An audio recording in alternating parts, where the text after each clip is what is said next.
Bharatiya Janata party के नेतृत्व में भाजपा ने नागौर संसदीय सीट से डॉक्टर ज्योति मिर्धा को उम्मीदवार घोषित करने के बाद आज डॉक्टर ज्योति मिर्धा के नागौर आने पर प्रेस वार्ता में चुनाव की रणनीति पर चर्चा करी। स्थानीय भाजपा और मिर्धा समर्थकों में काफी उत्साह नजर आ रहा है।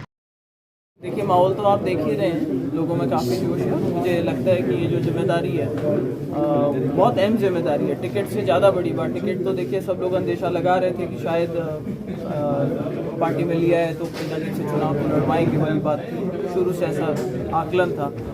लेकिन उपाध्यक्ष की जो जिम्मेदारी थी वो बीजेपी के संगठन के अंदर कोई बड़ा पद आदमी को नया है और उसके बाद में मिलता है, ऐसा होता नहीं। मैं बहुत बहुत आभार व्यक्त करना चाहूँगी हमारे जो शीर्ष नेतृत्व है, चाहे वो स्टेट का हो चाहे सेंटर का हो, उन्होंने जिम्मेदारी दी है उसको बहुत अच्छे से निभाने का प्रयास करेंगे। मैडम, विधानसभा चुनाव के दौरान जो छोटे मोटे गैप रहे थे या कोई परिस्थितियाँ रही होगी तो ऐसा लोकसभा में नहीं हो, इसके लिए क्या रहेगी स्थितियाँ? देखिए, समीकरण बहुत चेंज हो जाते हैं। विधानसभा के अंदर अलग लोकल मैटर होता है, जो बहुत इश्यूज होते हैं जो मैटर करते हैं, लेकिन जो लोकसभा का चुनाव होता है बड़ा चुनाव होता है। और हम सभी जानते हैं कि आज जो देश के अंदर माहौल है, चाहे वो राम मंदिर हो चाहे 370 की धारा हटी उसका हो, और मोदी जी का जो ये एक बहुत ही डिसाइसिव नेतृत्व रहा है वो देश के लिए काफ़ी अच्छा रहा। इस तरीके की योजनाएं चल रही है वो अच्छी है। तो लोगों का एक जनमानस यही होता है कि हमेशा कि भाई सेंटर में तो मोदी जी की सरकार सबसे अच्छी है। तो मुझे लगता है कि कोई कंपटीशन ही नहीं है मोदी जी के उसको लेकर के। तो जनरली ये हवा के चुनाव होते हैं भारतीय जनता पार्टी के पक्ष में। मुझे पूरा विश्वास है कि बड़ा चुनाव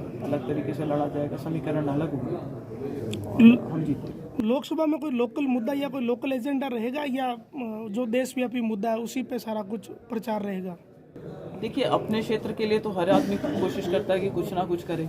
जब पहले भी प्रतिनिधित्व करा था तो हमें सबसे बड़ी समस्या थी पानी की थी, तो नहर लाने का प्रयास किया था।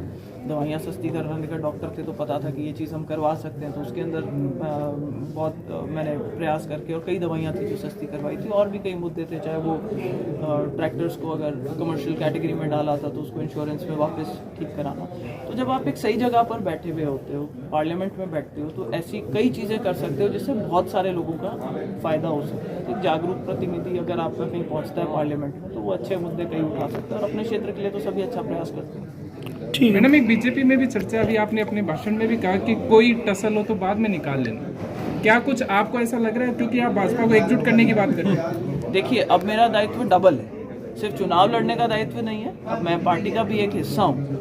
तो मुझे ये चीज़ हमेशा ध्यान में रखनी पड़ेगी कि जो लोग पहले चुनाव लड़ना चाहते थे उनके मन में एक उदासी होती है कि भाई हमने बहुत काम किया और अब कोई नया कैंडिडेट आ गया, हम साथ जुड़े नहीं जुड़े। तो ये मेरी तरफ से उनको एक खुला न्योता है कि आप आएँ, जुड़ें, आपको प्राथमिकता दी जाएगी। आपके कभी कोई काम होंगे तो भारतीय जनता पार्टी में हर जो कार्यकर्ता है या नेता है जिस भी लेवल पर है उसकी बात को प्राथमिकता देकर के पार्टी को मजबूत करेंगे। चाहे मैं सांसद बनूं तब भी मेरी प्राथमिकता ये रहेगी कि इन लोगों को आगे रख के चला जाए, इनकी अनदेखी ना हो। हर एक आदमी को यही समस्या होती है कि अगर कोई किसी पद पे आ जाता है तो उसके बाद में वो अपने जो खिलाफ के में या जो सपोजिटली जो उनके खिलाफत करिए उन लोगों की किसी ना किसी तरीके से उनसे स्कोर सेटल करने में लग जाते हैं। मेरी तरफ से उनको रालोपा और कांग्रेस के गठबंधन की बात चल रही है, चर्चा हो रही है, क्या कहेंगे हनुमान बेनीवाल अगर मैदान में रहेंगे आपके सामने तो?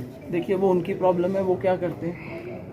हमने जो फैसला कर रखा है हमने कर रखा है। पार्टी ने आज ये फैसला किया है कि लोकसभा का चुनाव नागौर से मुझे लड़वाना है, तो मेरी तैयारी तो उसी तरीके से रहेगी। अब सामने वाले लोग क्या करते हैं वो उनको फैसला कर लेने दीजिए, जब ऐसा समय आएगा तब उस पर प्रतिक्रिया देंगे आपको। ठीक है ma'am, thank you so much.